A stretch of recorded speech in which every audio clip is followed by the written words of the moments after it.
अस्सलाम वालेकुम फ्रेंड्स। आज हम एक इस्लामिक स्टोरी सुनेंगे जो हमें हमारी खाला सुनाएंगी। आपके नॉलेज में बहुत इजाफा होगा। आप भी मजा सुनिए। अस्सलाम वालेकुम। तो मैं अहमद और अली की खाला हूँ। तो मैं भी आज इनके चैनल पे आई हूँ। आप मुझे निम्स इन्फो डायरी में तो देखते ही होंगे। निम्स इन्फो डायरी मेरा चैनल है और ये दोनों जो हैं ये मेरे भांजे हैं, तो ये इनका चैनल है। तो आज जो है ना हम हज़रत नूह अलैहिस्सलाम की स्टोरी सुनेंगे। ये कसासुल अंबिया है, यानी कि नबियों के किस्से हैं। तो आज हम जो है वो कसासुल अंबिया हज़रत नूह अलैहिस्सलाम का सुनने जा रहे हैं। तो सबसे पहले जो है, चलो सीधे हो जाओ। हाँ, तो हज़रत नूह अलैहिस्सलाम जो है उनके बारे में मैं आपको बताती चलूँ कि हज़रत नूह अलैहिस्सलाम बड़े ही मशहूर व मारूफ और अल्लाह ताला की बरगजीदा नबी थे। बरगजीदा का मतलब होता है कि चुने हुए, जिन्हें अल्लाह ताला ने चुन लिया हो। ठीक है। आप अलैहिस्सलाम को अल्लाह ताला ने बड़ी ही तवील उम्र अता फरमाई थी, यानी कि आपकी बहुत लंबी उम्र थी। ठीक है। और आप अलैहिस्सलाम की कौम इस कदर तवील तबलीग के बाद भी राह रास्त पर नहीं आई थी। अल्लाह ताला ने जो है वो हर कौम के ऊपर नबी उतारे थे। जब कोई कौम जो है वो बुराइयों में ज़्यादा पड़ जाती तो अल्लाह ताला जो है उनके ऊपर एक नबी नाजिल फरमाती ताकि वो अपनी कौम को बुराई में से निकालें। तो हज़रत नूह अलैहिस्सलाम की कौम भी बहुत ज़्यादा बुराइयों में पड़ गई थी। इस वजह से अल्लाह ताला ने हज़रत नूह अलैहिस्सलाम को उन पर नाजिल फरमाया। मुंह बंद करके ध्यान से सुनो। तो प्यारे बच्चों, हज़रत नूह अलैहिस्सलाम ने 40 बरस की उम्र में, यानी कि 40 ईयर्स की उम्र में नबूवत का ऐलान किया, जिसके बाद आपने अपनी कौम में 950 साल तक तबलीग की। कितने? 950 ईयर्स, यानी उनकी एज कितनी होगी? 1000 ईयर्स से भी ऊपर। कितनी? 950। हाँ, मतलब उनकी एज 1000 ईयर्स से भी ऊपर थी। 1000 ईयर किसी इंसान की एज कभी अभी देखिए आपने, उस वक्त बहुत ही तवील उम्रें होती थी और हज़रत नूह अलैहिस्सलाम की एज बहुत ज़्यादा लंबी थी। ठीक है। 1000 ईयर्स से भी ऊपर थी। ठीक है। अभी कितनी एज होती है? 60, 70, 80, 90। ठीक है। उस वक्त उनकी एज थी कितनी थी अली? 1000 ईयर्स से भी ऊपर। हाँ। तो लेकिन इतने साल तबलीग के बाद भी आपकी कौम को कोई असर ना हुआ। ठीक है। तो फिर क्या हुआ? हज़रत नूह अलैहिस्सलाम ने कौम को किस बात से मना फरमाया था? जब किसी कौम में हद दर्जा बुराई फैल जाया करती थी, यानी बहुत ज़्यादा बुराई हो जाया करती थी किसी कौम में। अली सुन रहे हो? किसी कौम में बहुत ज़्यादा, जब जूता नीचे सीधे होकर बैठो। किसी कौम में जब बहुत ज़्यादा, नहीं तो मैं बस अहमद की बनाऊंगी। किसी कौम में जब बहुत ज़्यादा बुराई फैल जाया करती थी तो अल्लाह ताला जो है उस कौम में एक नबी भेजा करते थे। ठीक है। सबसे आखिरी नबी कौन है? उससे पहले जो कौमें थी उनमें मुख्तलिफ नबी आते रहे और हज़रत मोहम्मद सल्लल्लाहु अलैहि वसल्लम पे नबूवत का सिलसिला ख़त्म कर दिया गया, यानी आप वसल्लम के बाद अब कोई नबी नहीं आएगा। उससे पहले जो है वो नबी आते रहे। ठीक है। जो अपनी कौम को सीधा रास्ता दिखाते और सीधे रास्ते पर चलने की तलकीन फरमाते। तो नूह अलैहिस्सलाम की कौम थी, वो भी तरह तरह की बुराइयों में मुब्तला हो चुकी थी। बुराइयां क्या होती हैं अली? बुराई क्या होती है? बुराई किसको कहते हैं? गुनाह और बुरे काम जो करते हैं, जो तंग करते हैं, जिद करते हैं, झूठ बोलते हैं और गुस्सा करते हैं, वो क्या होते हैं? बुराइयां होती हैं, वो बुरे काम होते हैं। हाँ। तो फिर क्या हुआ? वो इन बुराइयों को, जो हज़रत नूह अलैहिस्सलाम की कौम थी, वो इन बुराइयों को अच्छाइयाँ समझती थी। उनको लगता था ये अच्छी आते हैं, झूठ बोलना, चोरी करना और बुरे काम करना, उन सबको वो अच्छे काम समझते थे। तो फिर अल्लाह ताला ने हज़रत नूह अलैहिस्सलाम को भेजा ताकि वो उनको सीधा रास्ता दिखाएं और अच्छे अमाल, अच्छे कामों की तरफ उनको बुलाएं। तो फिर क्या हुआ? कौम नूह में जो है वो वैसे तो बहुत सारी बुराइयां थी, लेकिन उन सब बुराइयों में जो सबसे बड़ी बुराई थी वो थी बुत परस्ती।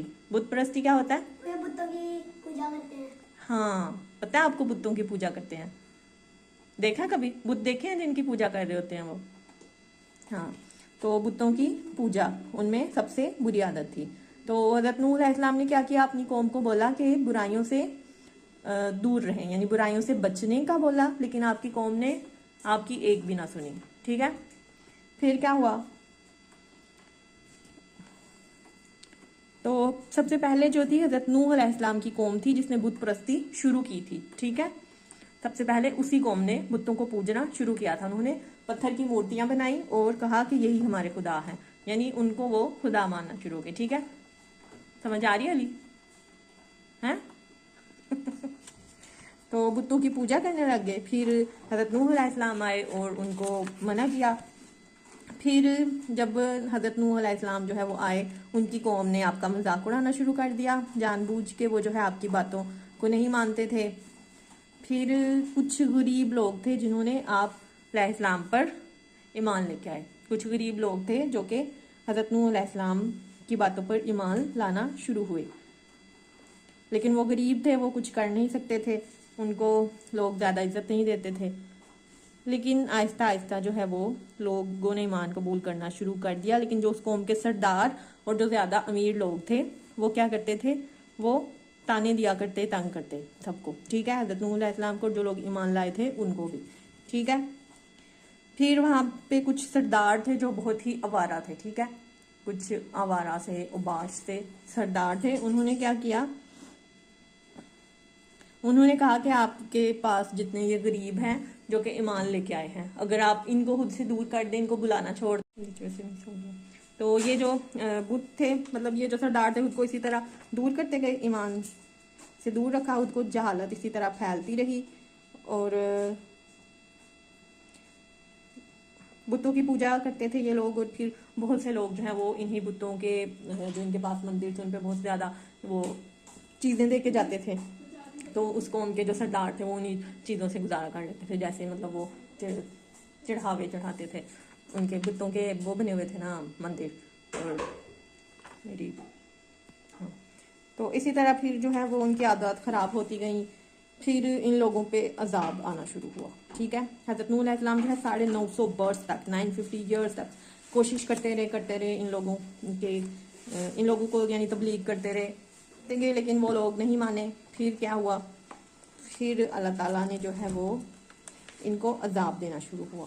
अल्लाह ताला ने इनको अजाब देना शुरू किया अल्लाह ताला की तरफ से। जब कोई कौम बहुत ज़्यादा बुराई में पड़ जाती है और उनको हर तरह की वार्निंग देने के बाद भी जब वो नहीं मानती ना, जो बुरे काम करते हैं लोग, 950 ईयर्स तक हज़रत नूह अलैहिस्सलाम जो है उनकी तबलीग करते रहे और उनको अल्लाह ताला की बातें बताते रहे। लेकिन वो इतने अनलकी लोग थे कि वो फिर भी आपकी कोई बात ना मानते, बल्कि वो उनकी कौम में से कोई मरता तो मरने से पहले वो कह के जाता कि और चाहे कोई काम ना करना, लेकिन हज़रत नूह अलैहिस्सलाम की कोई बात भी ना मानना। उनका कोई बच्चा पैदा होता तो उसको भी वो सबसे पहले यही सिखाना शुरू करते कि हज़रत नूह अलैहिस्सलाम की कोई बात नहीं माननी। यानी वो इतने बुरे लोग थे कि जो उनको अच्छी बातें, अल्लाह ताला की बातें बता रहा था, वो कहते थे कि उनकी कोई बात नहीं माननी। ठीक है, फिर इस तरह हज़रत नूह अलैहिस्सलाम बहुत ज़्यादा परेशान हो गए। फिर उन्होंने खबर दी अपनी कौम को कि उन पे अजाब आने वाला है, अजाब आ जाएगा। लेकिन उनकी कौम उनकी कोई बात नहीं मानती। अजाब क्या होता है? वो भी उन पे परेशानी आ जाएगी। हाँ, अल्लाह ताला की तरफ से कोई सज़ा मिलना या कोई परेशानी आना। ठीक है, जब ज़्यादा बुराइयां करने लग जाए कोई इंसान, कोई बुराइयों में पड़ जाए, तो फिर अल्लाह ताला की तरफ से अजाब आता है। जैसे ज़लज़ला आता है या सैलाब आते हैं ना, तो जब लोग ज़्यादा बुरे काम करना शुरू हो जाते हैं ना, तो फिर भी ऐसी बुराइयां आती हैं। तो फिर क्या हुआ, पहले उन पे हल्का सा अजाब आया, उनके ऊपर बारिश होना बिल्कुल बंद हो गई और उनके बच्चे पैदा होना भी बिल्कुल ख़त्म हो गए, उनके औलाद पैदा होना भी बंद हो गई और बारिश बरसना भी बंद हो गई। और बारिश ना बरसे तो क्या होता है? पानी नहीं मिलता। हाँ, पानी भी नहीं मिलता और हर तरफ जो है वो पौधे भी नहीं उगते, कोई फसल भी नहीं उगती। आप जो है वो कोई खाना भी नहीं फिर खा सकते जब फसल नहीं उगती, कोई गंदम चावल वगैरह भी नहीं उगते, आटा नहीं मिलता, चावल नहीं मिलते। तो फिर क्या हुआ, फिर उसके बाद भी उन्होंने कोई बात नहीं मानी। फिर हज़रत नूह अलैहिस्सलाम बहुत ही ज़्यादा परेशान हो गए और उनकी कौम कहने लगी कि हमारे ऊपर तो कोई अजाब आया ही नहीं, हज़रत नूह अलैहिस्सलाम तो हमें ऐसे ही डराते रहते हैं, हम तो बिल्कुल ठीक हैं, हमारे ऊपर तो कोई अजाब नहीं आया। फिर हज़रत नूह अलैहिस्सलाम ने अपनी कौम जो जो उनसे उनकी बात मानते थे, जो ईमान लाए थे, उन सबको क्या बोला कि एक शिप बनाओ। हाँ, एक बोट या एक शिप बनाना शुरू करो। उन्होंने बोट बनानी शुरू की तो उनकी कौम जो है वो उनका मजाक उड़ाने लग गई कि ये जो है खुश्की में ही बोट चलाएंगे, बारिशें तो होती नहीं है, ना कहीं पानी है, तो इन्होंने बोट कहाँ पे चलानी है। बोट कितनी बड़ी थी? 450 फीट लंबी थी। ठीक है, 450 फीट, 1 फीट होता है ना जो फुट होता है, स्केल होता है जो, तो वो 450 स्केल के बराबर थी, ठीक है।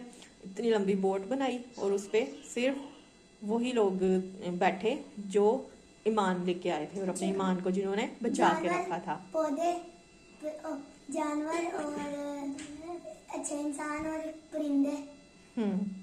हज़रत नूह अलैहिस्सलाम की इसमें जो थे, हज़रत नूह अलैहिस्सलाम के 3 बेटे और इनकी बीवियां और हज़रत नूह अलैहिस्सलाम की एक ज़ौजा, यानी ये कुल 8 लोग बैठे थे, ये थे। और मोमिनीन जो थे बाकी वो 70 थे, जो बाकी मुसलमान थे। हज़रत नूह की अपनी फैमिली में से टोटल वो 8 लोग थे और दूसरे जो मोमिनीन थे वो थे 70 पीपल, ठीक है। और टोटल थे 78। फिर मोमिनीन जो ईमान लेके आते हैं, जो मुसलमान होते हैं, ठीक है। तो फिर जो है मतलब कश्ती तैयार हो गई, तो 2 साल लगे इस कश्ती को तैयार करने में और इसकी 3 मंजिलें थी, ठीक है। शिप थी ये वाकई पूरा, मतलब शिप ही बनाई थी। हाँ, फिर खाने पीने की चीज़ें इन्होंने जमा की और तमाम लोग और जानवर जब कश्ती में सवार हो गए तो हज़रत नूह अलैहिस्सलाम ने फरमाया कि इसके तमाम दरवाजे खिड़कियाँ बंद कर दी जाएं। फिर क्या हुआ, अजाब का आगाज़ एक तंदूर से हुआ जिसमें रोटियां पकती हैं। आपकी ज़ौजा रोटियां पकाया करती थी। तो इसके साथ फिर तमाम लोगों पर अजाब इलाही का आगाज़ हो गया और इसके साथ साथ क्या हुआ, आसमान से बारिश भी बरसना शुरू हो गई, बहुत ही ज़्यादा। जब पानी बढ़ना शुरू हुआ तो कश्ती इसमें जो है वो खुद बहुत तैरना शुरू हो गई। वो पहले ही कश्ती में बैठ गए थे, उन्होंने दरवाजे खिड़कियाँ भी बंद कर ली थी। जब बारिश बरसना शुरू हुई और पानी जब बढ़ना शुरू हो गया, मतलब पानी बढ़ गया बारिश की वजह से, तो कश्ती जो है खुद ब खुद उस पानी में चलना शुरू हो गई। जितने काफिर थे वो सारे इस पानी में हलाक होना शुरू हो गए, जो ईमान नहीं लेके आए थे, जो अल्लाह ताला को नहीं मानते थे। तो हाँ, जो बुरे लोग थे वो तूफान में मरना शुरू हो गए, जिनमें हज़रत नूह अलैहिस्सलाम का अपना बेटा और एक बीवी भी शामिल थे, ठीक है। वो भी ईमान नहीं लेके आए थे। तो जबकि जो अच्छे लोग थे ना, जिनको कामयाबी मिल गई, जो ईमान लाए थे, वो हज़रत नूह अलैहिस्सलाम के 3 बेटे थे, हज़रत साम, हज़रत हाम और हज़रत याफ्स। ये कश्ती में सवार थे और जो बेटा तालाब क्या 6 मंथ तक तूफान रहा और जब सारे काफिर सारे खत्म हो गए तो फिर ये तूफान जो है वो रुक गया। सारा पानी खत्म हो गया है ना। फिर हज़रत नूह अलैहिस्सलाम की वफ़ात के बारे में मुख्तलिफ रिवायात हैं कि तूफान के बाद भी 350 वर्ष जिंदा रहे और